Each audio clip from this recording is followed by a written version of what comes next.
Executive Director of the Ron Paul Institute for Peace and Prosperity. Daniel, thanks for joining us today. Now, the UK, they're quite adamant it wants Russia excluded from the global banking system. This is going to be a huge move, economic nuclear button, so it's called. Do you think, firstly, that is going to happen because it will have an impact not only on Russia but also on the powers that will be putting these sanctions in place? And secondly, do you think it would be useful in resolving this crisis?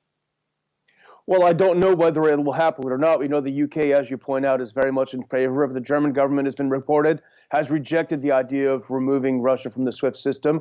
I think they probably recognize what an own goal it would be. If they did that, they're shooting themselves in the foot. Escalating at this point to, as you point out, the nuclear option will do nothing really to calm down the situation.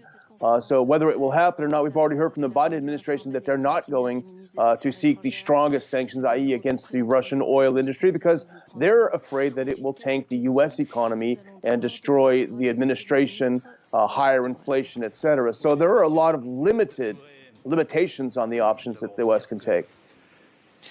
Clearly, the start of military action has been a shock to many. This is something nobody wanted on either side. Given where we are now, though, given the reality of the situation on the ground, what do you think is the best possible outcome in Ukraine that we can see to end the hostilities, to save human life? Well, Russia's been very clear what its goals are. They've offered talks with Zelensky. If Zelensky is serious about talking, they offered to quote the terms of surrender, which are the terms that they've been saying all along. This is nothing new.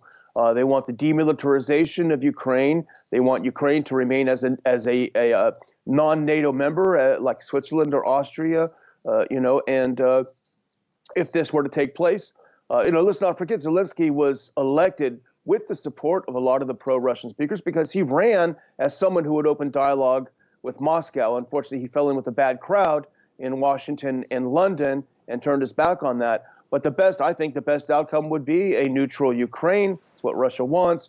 Certainly, it's good for everyone. There's no benefit to the West to having Ukraine in NATO. Some politicians in Ukraine are calling on their government to negotiate with Russia. That's as Zelensky calls on Ukrainian citizens to take up arms against Russian soldiers. Now, can you see that realistically happening, a return to the negotiating table, given that diplomatic ties, of course, are now severed?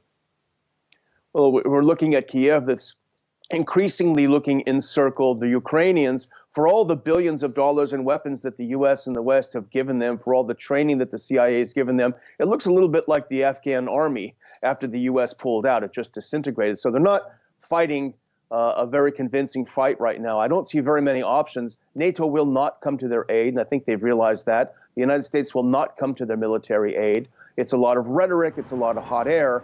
But as far as the U.S. getting involved or the NATO getting involved, it's not going to happen. Negotiation seems to be the only option they have. But let's just go back in time here, because we're still waiting on updated casualty figures for what's going on over the last 12 to 14 hours. The Russian Defense Ministry is saying the casualties are non-existent or minimal. The Ukrainians are claiming there are more civilian casualties. But this conflict has been raging for 8 years now, and we do know thousands have died in the east of Ukraine because of shelling on both sides.